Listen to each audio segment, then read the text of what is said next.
Alright, Assalamualaikum guys and good evening.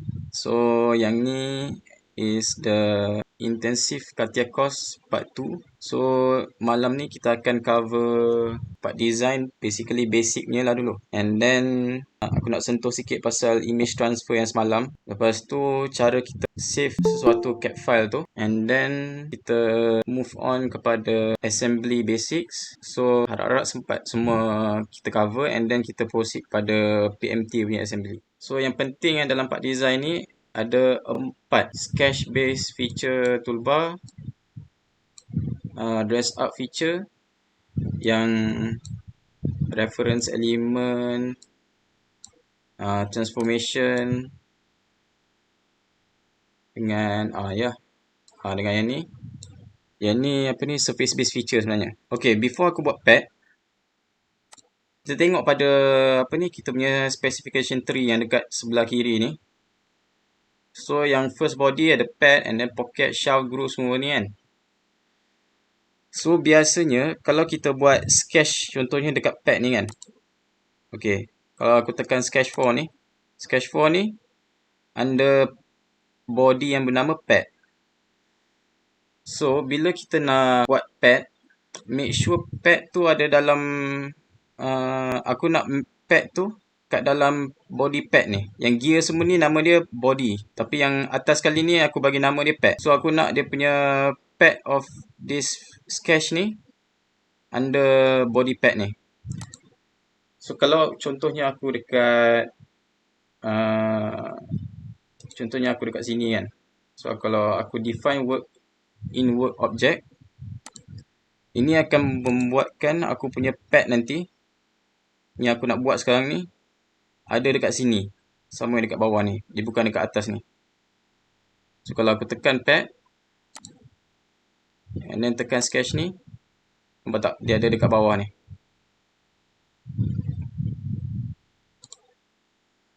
Okay, kadang-kadang macam pad kalau still okay lagi lah, walaupun agak sepah sebab dia dekat tempat lain kan.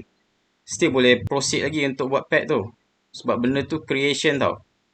Creation feature atau addition feature lah. Maksudnya feature untuk penambahan. So kalau contohnya feature untuk subtraction macam pocket. Okay, sekarang ni aku dekat multi section pocket kan. Bila aku nak buat pocket, aku tekan pocket yang ni. Tapi padahal pocket yang ni dekat body kat sini, body pocket ni. Bila aku tekan ni, aku tekan OK, dia akan keluar benda lah ni. Tapi ini tak penting sangat. Yang penting sekarang ni, sketch yang tadi tu dia tak pocketkan dekat solid block ni. Sebab dia ialah solid block ni dalam body pocket ni. So bila kita buka body ni, dalam body pocket ni, pad 2 ni yang dalam body pocket ni. Okay. So aku right click pada pad punya body balik and then aku define input object. So ni akan membuatkan aku punya working platform aku under body pad. Macam mana kita nak tahu kita punya active working platform kita kat mana? Kita tengok ada tak underline dekat kita punya body tu. So macam ni pad ni ada underline dekat nama dia. So maksudnya kita punya work object kita ada dekat pad. Okay, yang ni aku just nak tunjuk basic je lah. So tadi kita just buat macam simple pad je kan. So yang ni just simple pad. So kita just letak kita punya length kita berapa. So yang ni kalau basically kita just letak dimension lah, sebab kita just nak define berapa panjang benda tu. And then kita tekan OK. So next ialah sketch 11 ni pula. Nampak tak? Dia highlight dua-dua tau. So instead of kita nak buat lubang macam ni, kita tekan pad balik. And then kita tekan ni, selection, sketch 11. Kat bawah dia ada tulis tick. So kita tekan, kita tick boxkan tick tu. And then dia akan keluar macam ni. So ini maksudnya, instead of dia membuat satu solid habis macam ni, dia buat dia punya solid dia dekat outline sketch tu je. And then dia punya thickness dia boleh adjust dekat sini, thin pad ni. So macam ni thickness dia 1mm. So kalau kita tebalkan lagi, macam ni dia akan masuk ke dalam. Kalau thickness 2 dia akan opposite lah, keluar. Okay, tekan OK, dia akan jadi macam ni. Alright, next pula ialah under pad. Kita ada kat bawah arrow dia ada few selection of command. So kita select multipad, and then kita select sketch ni. So yang ni dia bukan bentuk macam lubang macam yang sebelum ni, tapi untuk buat lubang untuk buat dekat sketch yang ada lubang macam ni pun boleh juga. So yang ni kita boleh instead of kita padkan dia satu-satu, kita padkan dia dalam satu command terus. Okay, so first kita tekan dulu yang dekat domain ni, dia tekan nombor 1, and then nampak tak dia highlight dalam bentuk warna biru ni, and dia highlight dekat area ni. So and then kita adjustkan dia punya length untuk padkan dia. Lepas tu pergi ke domain 2 pula, dia highlight yang ni pula. So yang nombor-nombor ni dia biasa dia auto generated. Dia memang kita bukan setkan dia. So kita kena explore lah mana satu yang kita nak padkan dia dalam length yang berbeza-beza. So macam yang ni, tak macam ni. Dan bila tekan OK, semua pad dia dalam length yang berbeza. OK, pocket pula pun function dia sama je. Dia macam yin-yang lah. Dia opposite to each other lah. So kita pergi ke pocket punya body dulu, and then kita right click, kita define input object. And then under sketch base feature, tekan pocket, tekan yang pocket ni, and then okay, sama ada kita tekan kita punya value dekat sini, ataupun kita boleh tarik je. Lepas tu sebelum ni aku ada mention pasal type of dia punya length adjustment dia, sama ada dalam bentuk dimension ataupun up to next, last, plane semua ni. So kalau plane, kalau kita boleh terus tekan plane dekat bawah ni, surface yang dekat bawah ni, and dia akan pocketkan dia terus sampai ke bawah.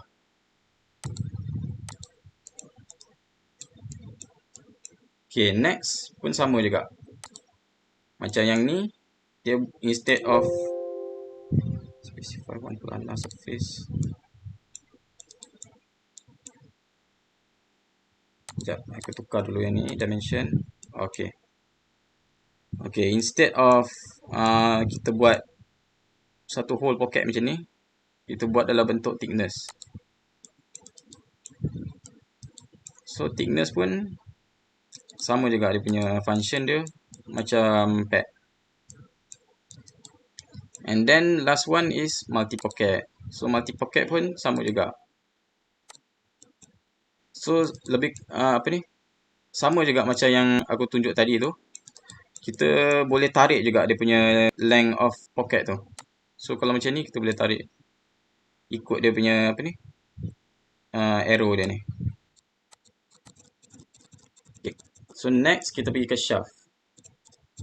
So shaft ni yang pentingnya dia ada satu axis, and kita lukis dia setengah daripada objek tu. So under sketch base feature, kita tekan shaft, and then tekan kita punya sebelum tu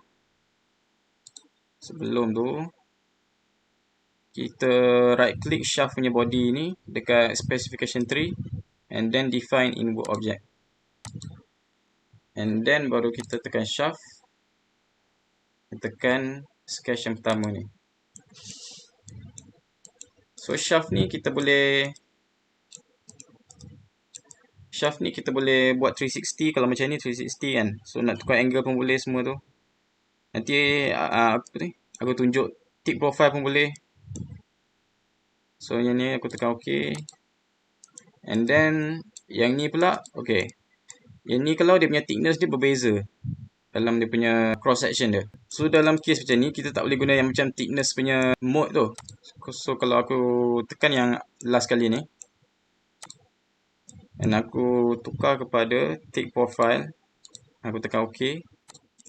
So yang ni kalau dia akan buat thickness, tapi dia punya thickness ni dia akan sama je lah dalam throughout the sketch outline tu. So kalau macam ni, kalau kita guna untuk thickness yang berbeza. Okay, masuk pada groove pula. So groove ni dia punya konsep dia sama macam pad dengan pocket. So groove ni dia opposite daripada shaft. So simply kita just tekan groove under sketch base feature, and then kita tekan sketch kita tu, and then tekan OK. Tengok, bila aku terlupa nak letak body inactive pada groove punya body tu, dia tak boleh delete. Dia tak boleh groovekan dia. So aku kena undo dulu. And then define invert object. And then baru tekan groove. Okay. So sama jugalah yang untuk benda yang lain punya. Okay, yang hole ni pula, yang ni biasanya kita tak guna sangat lah. Sebab satu, kita kena letak dia punya, kalau kita nak lubang tu specify dekat satu tempat, better kalau kita just buat pocket je instead of guna hole. So kalau nak guna hole juga, mula-mula kita kena, aku buka dulu punya body dulu, and then aku aktifkan dulu dia punya body. Okay,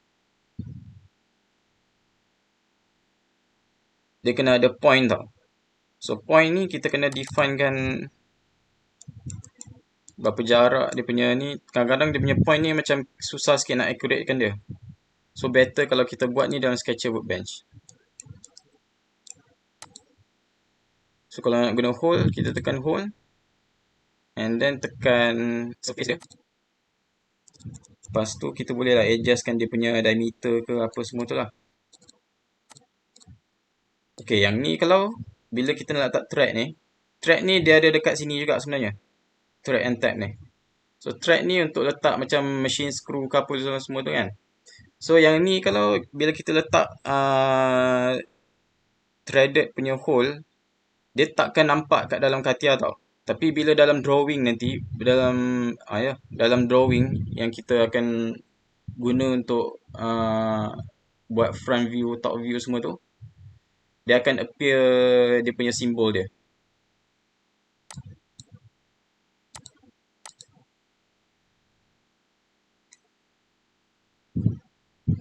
Okay, bila aku tekan surface tadi, dia automatically just letak je dekat sini je tau. So kalau kita nak dia punya point dia dekat, dia punya lubang dia dekat point ni,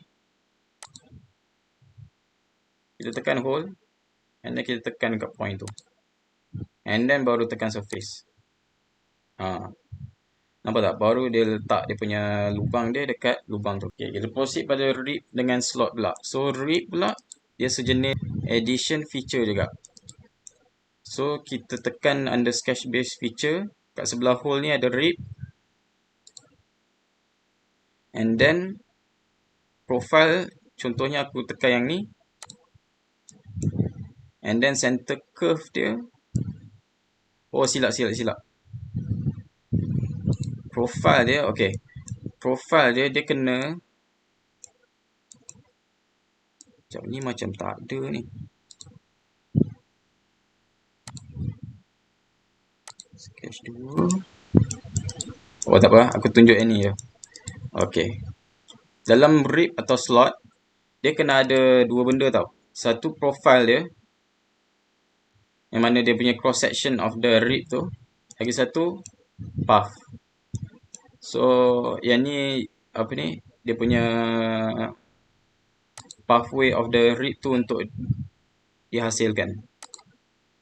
So bila kita tekan rib, and then under profile tu, kita tekan bentuk T ni, and then center curve atau path, kita tekan sketch ni.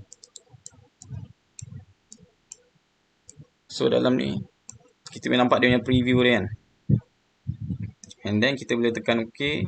And dia boleh buat tick profile jugalah, sama macam addition atau subtraction feature yang lain lah. Okay. So untuk slot pun sama juga. Dia boleh guna untuk apa ni? Full profile ataupun thickness. Okay, yang ni kita akan masuk untuk more advanced sikit punya addition feature lah. So yang ni kita gunakan solid combine. Yang ni under sketch based feature. Kita tekan yang ni solid combine. Oh, sebelum tu aku right click ni dulu, define inward object. And then aku tekan solid combine. Okay. Dalam dia punya dialog box, dia ada first component, second component. So yang ni kita just letak profile apa yang kita nak sketch tu combinekan supaya jadi solid. So basically kita akan gunakan dua bentuk sketch lah untuk combinekan. And sketch tu dia kena tertutup tau. So kalau macam ni kita boleh nampak. Ya, aku cancel dulu. Kalau aku enter sketch ni, kita boleh nampak dia punya sketch tu tertutup, tak ada benda yang terbuka tau. Okay, aku tekan balik. Okay, yang ni as first profile, dia dah selected dah tadi. And then aku tekan yang ni pula sebagai second profile. So bila kita tekan OK, dia akan combinekan dua-dua sketch tu bentuk benda yang lagi kompleks. Okay, next kita fokus pada multi-section solid. Okay, multi-section solid ni dia combinekan beberapa sketch jadi satu benda yang panjang. So kalau macam ni, and apa tu, instead of dia punya bentuk dia depends on apa ni, kalau macam shaft kan kita boleh buat bentuk dia beza-beza juga, tapi masalahnya dia tak boleh macam orientate tempat lain ke, contoh yang ni sengit ke, yang portion besar ni sengit ke tepi ke apa semua tu kan. So kalau macam ni kita boleh buat twisting ke apa semua tu lah. So under sketch based feature, kita tekan multi section solid. And then since dia dah highlight kan yang dekat atas ni, kita tekan. And then tekan for the second sketch. So dia akan inputkan sketch yang kita selected tu dalam yang ni. And then third. And then fourth. Okay, kadang-kadang kita kena ada. Okay, aku try preview dulu. Okay, kalau macam ni dia still boleh lagi. Walaupun kat sini nampak twist teruk sangat kan. Agak drastic tapi dia still boleh manage lagi. Kadang-kadang kalau apa ni, twist dia macam perlukan lebih information ke apa, kita perlu letak guide. So guide ni basically contohnya kalau twisting ni kan, contoh kita nak twist dia macam straight ke depan je, kita tak nak dia twist sangat macam ni. So kita kena letak macam satu sketch untuk kasih dia connected. Kalau aku undo balik, okay, kita kena letak sketch yang connected kan dia punya hujung-hujung point ni. Nak buat macam tu senang je. Kalau straight macam ni, kalau kita just gunakan under, kalau kita pergi ke start and then ke shape, kita pergi ke generative shape design. Okay, kita ambil benda yang bernama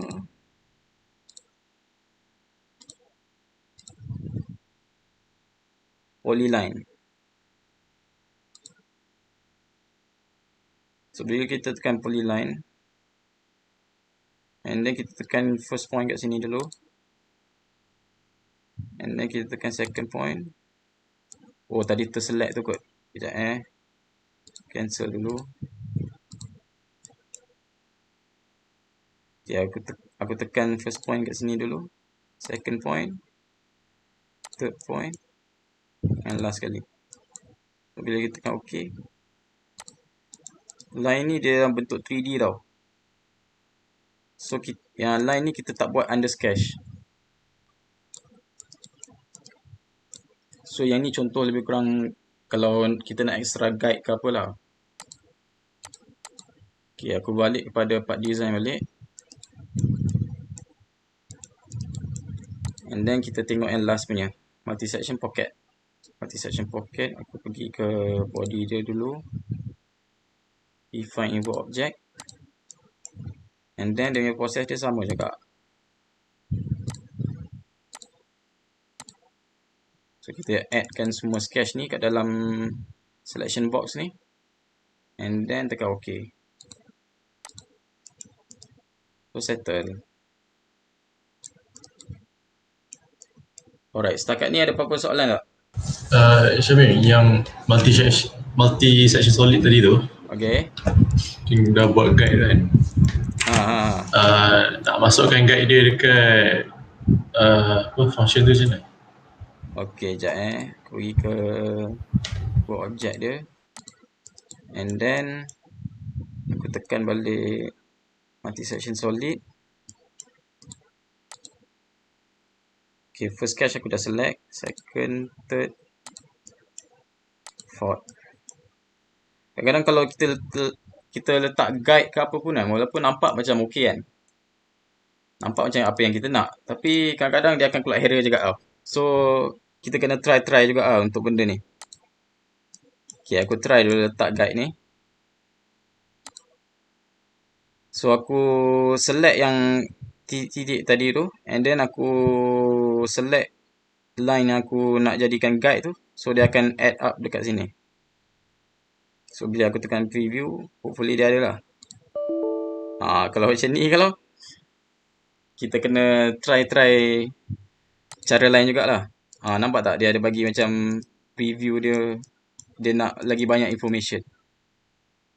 Sebab dia nak buat macam yang twisting lagi tadi tu. Tapi kita nak buat cara lain pula. Mungkin sekarang ni kita kena add up more guides ke apalah. Untuk bagi dia lebih tahu apa yang kita nak. So, faham tak? Ke nak aku tambahkan guide lagi?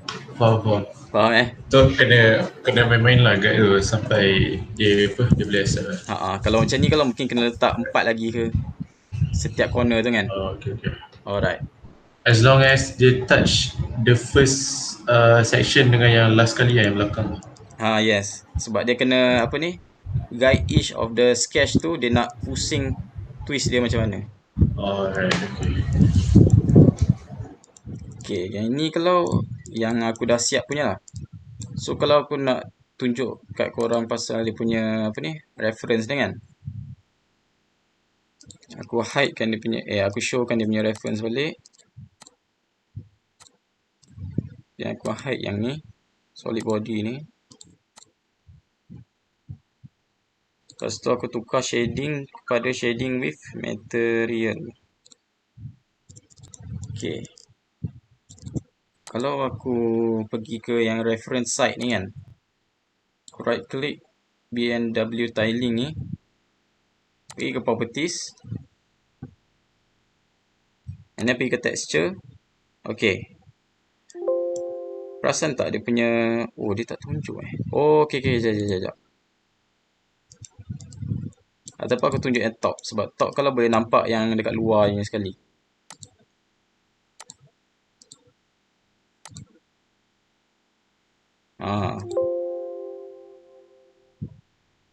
Okay, kalau aku zoom sikit kat dia punya corner kan.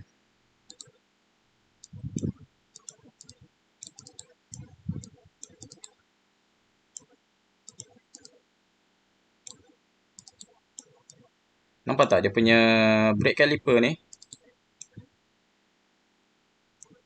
Dekat side ni dia akan betul-betul bersentuh dengan dia punya image yang dekat brake caliper ni.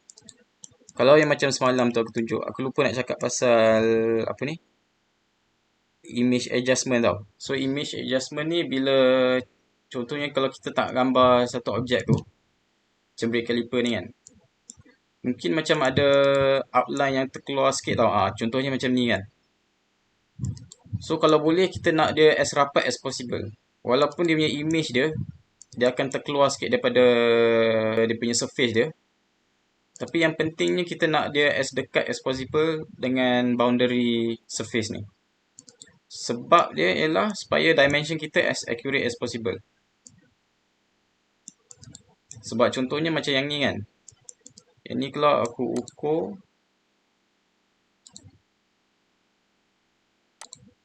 ya aku ukur yang ni, aku dapat dia punya height dia 68.7 in real world lah. Ini real world punya overall dimension.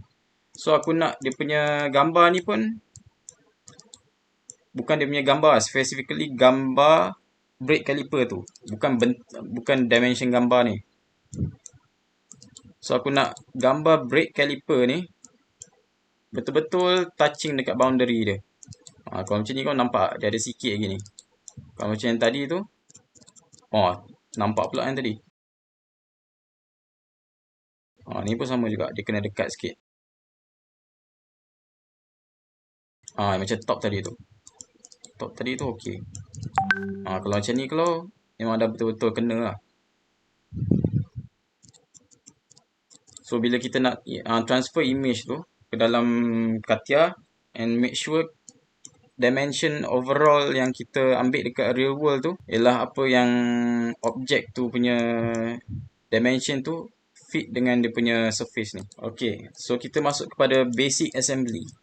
So yang ni ialah contoh assembly yang paling basic gila lah. So dalam assembly ni, instead of kita ada satu CAD part file je kan. Macam ni satu CAD part file.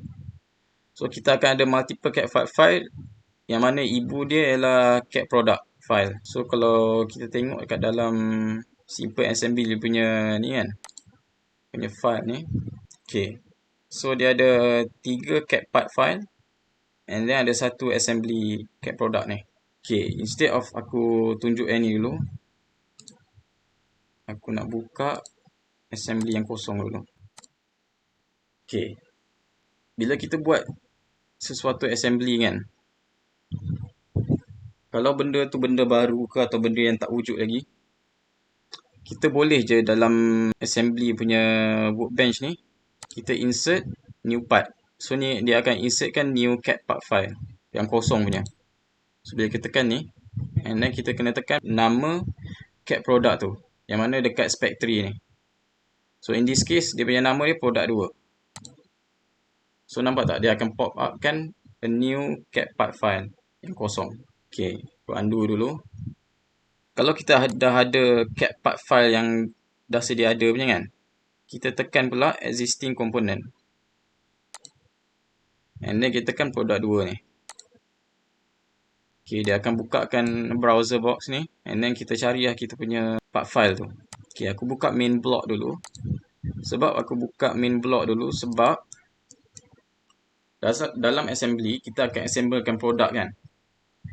So dia mesti ada satu part, dia mesti ada satu komponen tu dia fix dalam 3D punya space ni.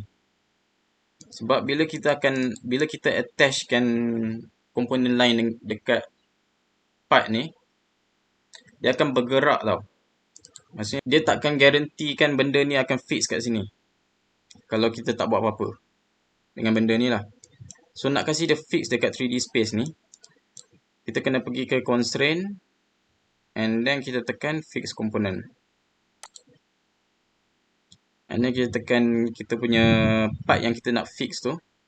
So part ni dia sebagai macam mothership lah. So apa-apa yang akan attach dekat dalam assembly ni, dia akan pada asalnya dia akan pergi ke sini juga. Dia akan attach kat sini juga. So biasanya part yang kita buat fix ni ialah part yang paling besar lah. Okay, sebelum kita proceed further kan, ada 3 toolbar yang kita kena ada dalam assembly ni. So first kita kena ada product structure tools, yang mana kalau kita pergi insert pun dia ada yang new component semua ni kan.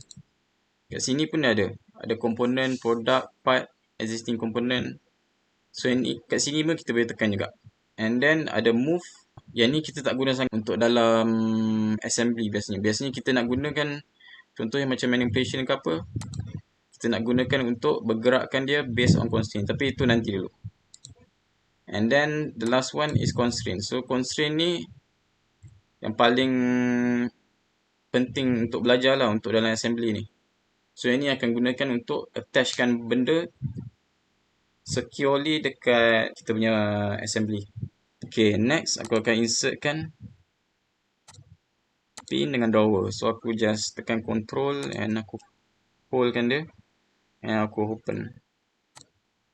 Okay, semua part yang kita importkan kat dalam sini, dia akan automatically ada dekat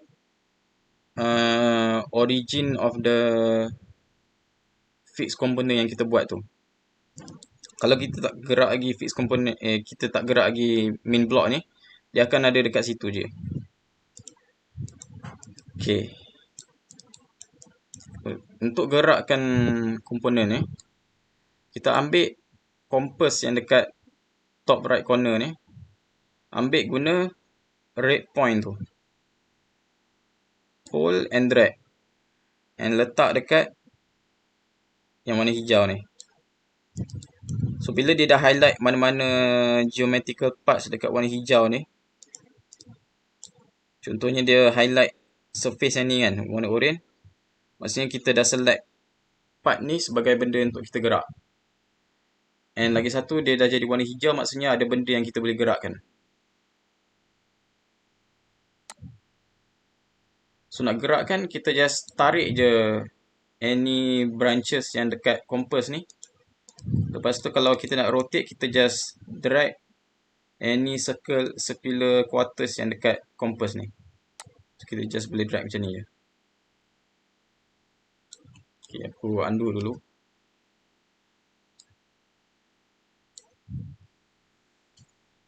Okay, contohnya kalau kita nak gerakkan dia dalam, contohnya kita nak gerakkan dia 1 mm, 1 mm, 1 mm je.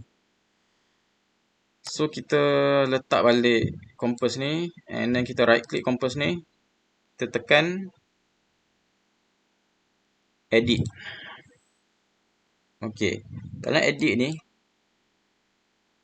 dia ada translation increment, rotation increment. So dalam benda ni kita akan adjustkan berapa banyak kita nak benda ni secara minimum dia bergerak. So ini kalau kita just adjust dari segi, kalau UVW ni sebenarnya refer kepada XYZ lah. So ini kita jangan kacau, yang ini yang kita kena tukar. So rotation increment pun sama. Tekan close. Okay, kita try balik. Dan kita drag. Okay, nampak tak? Naik 23, 25, 26. And naik within 1 mm je. Okay. So next, kita nak, okay, contohnya kan, kalau pin ni,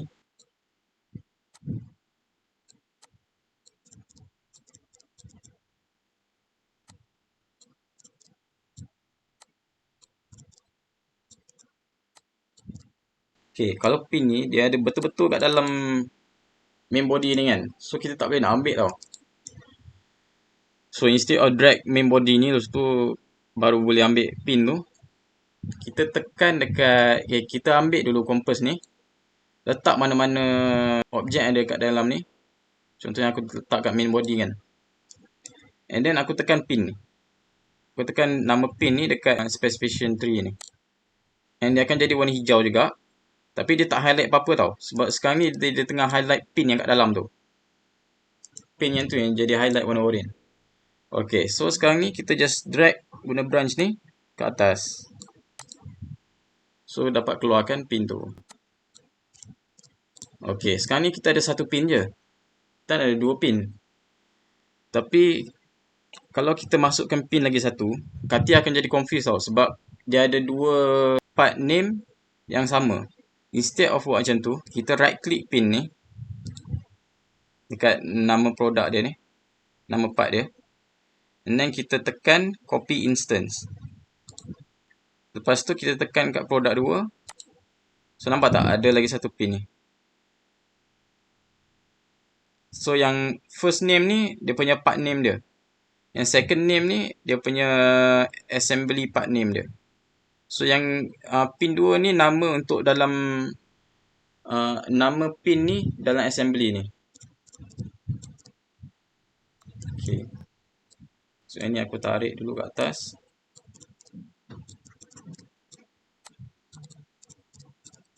Alright. Sekarang ni kita nak constrainkan dia.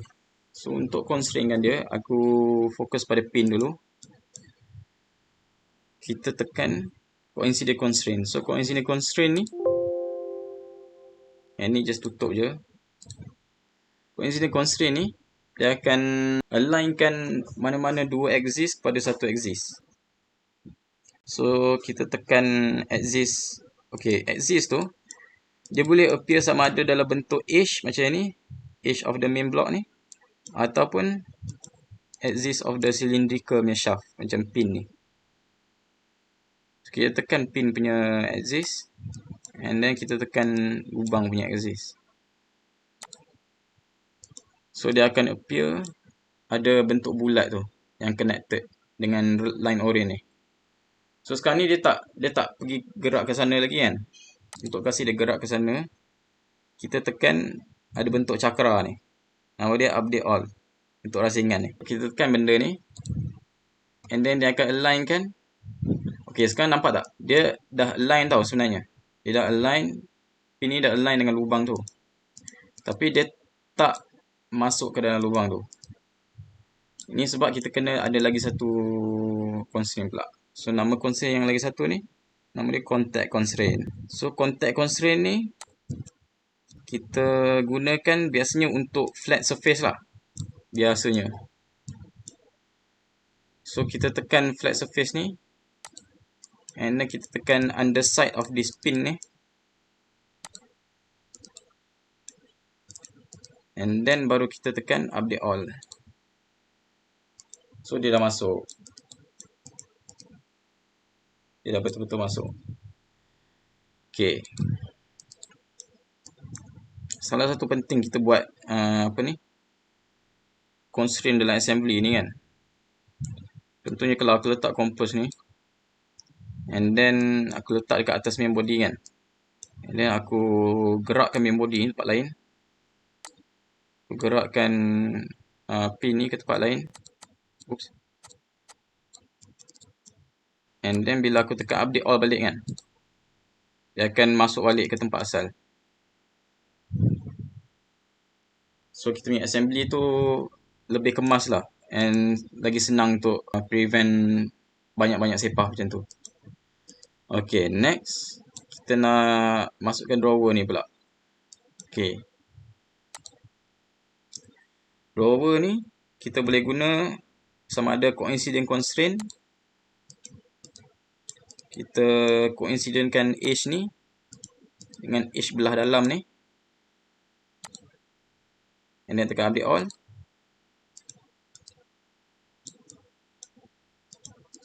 Ataupun kita boleh guna contact constraint. Ambil dekat atas ni dengan bawah ni. So dia akan sentuh. Tapi bila kita gerak benda ni,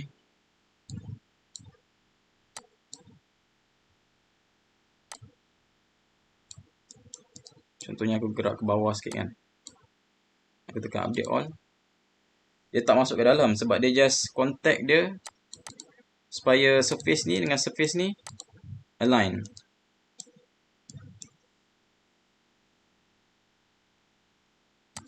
Okay, untuk kasih dia masuk betul-betul kat dalam slot ni, kita boleh je nak guna contact constraint untuk ni dengan surface ni, ataupun kita boleh guna coincident constraint dekat edge ni dengan edge ni, and then kita tekan update.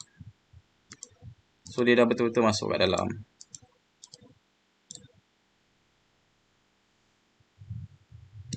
Okay, kalau yang ni aku panggil dia drawer kan dalam ni kan.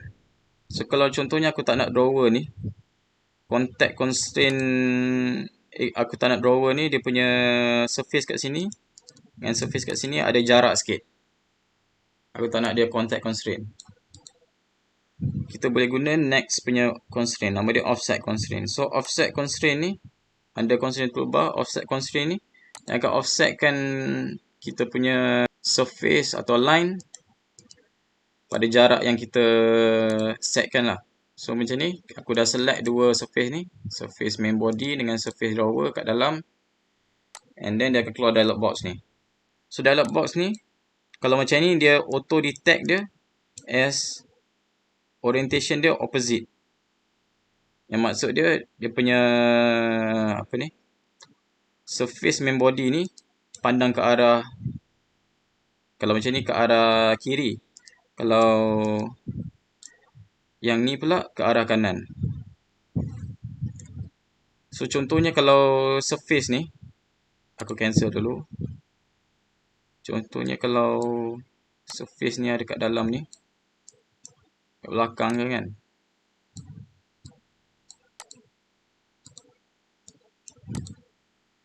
Aku guna offset constraint. Tekan bahagian dalam drawer ni.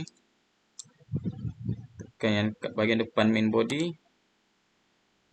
And then, okay. Instead of opposite, kita boleh setkan dia as same ke. Kalau same, kalau maksudnya dia punya okay. Kalau same, contohnya macam ni tau.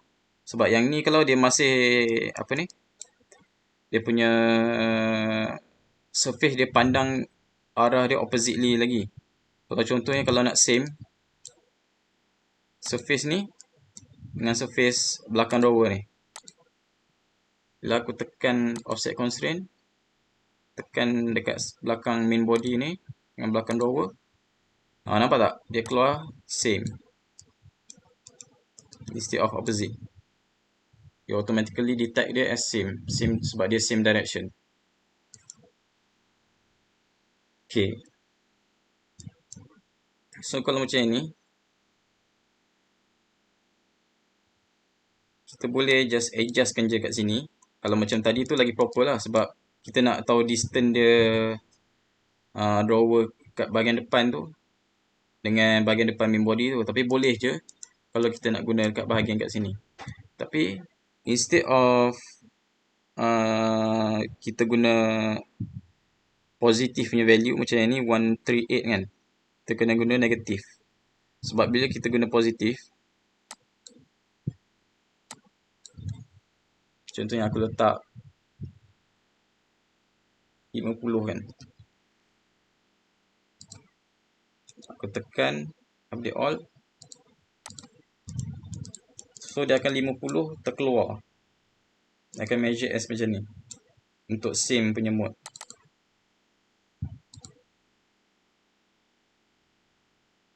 Okay, aku undo balik. And then aku tukar dia punya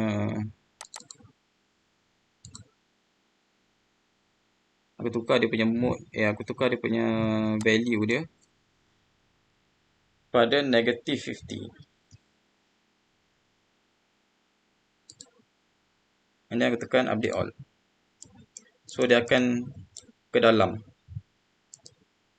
instead of ke belakang ni. Dia akan ke depan. Okay. So setakat ni ada apa-apa soalan tak? Syamil, yang offset constraint tu macam mana nak guna dia? Maksud kau macam mana nak, basically macam mana nak guna dia lah. Macam nak guna offset constraint. Offset constraint tu kita boleh pilih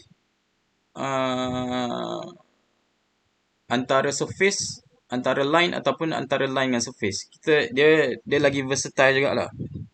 So offset constraint ni, okay, aku delete dulu yang 50 ni. Okay, aku buat yang depan lah supaya tak confuse sangat. So under constraint, kita tekan dulu offset constraint, and then kita select the first surface. Contohnya yang ni. And then kita select surface yang ni pula. Kita nak bagi dia constraint dia ada jarak. So bila kita tekan dua surface ni, dia akan keluar dialog box ni. So dalam dialog box ni yang kita boleh adjust dia punya distance dia berapa banyak kita nak jarakkan dia between those two surfaces tu. And then kita dalam case ni dia punya orientation dia dalam bentuk opposite. Sebab dia dalam opposite ialah surface ni dengan surface ni dia pandang ke arah yang berbeza. So kita just tekan OK. Dan kalau macam case ni sebabkan dia memang dah 50 kan tadi yang dekat dalam tu. So bila aku buat 50 dekat luar ni, aku tak perlu tekan update all. Sebab dia memang dah 50. Memang dah jarak dia 50. So faham tak? Alright, faham. Alright. Alright. Okay, so nampak macam dah 10.30 kan. So aku rasa sampai setakat ni je lah dulu. So untuk assembly Masuri kita akan buat untuk next punya session pula. So kalau ada apa-apa kalau just tanya je kat aku. Alright, so tu je lah untuk hari ni. So thank you semua.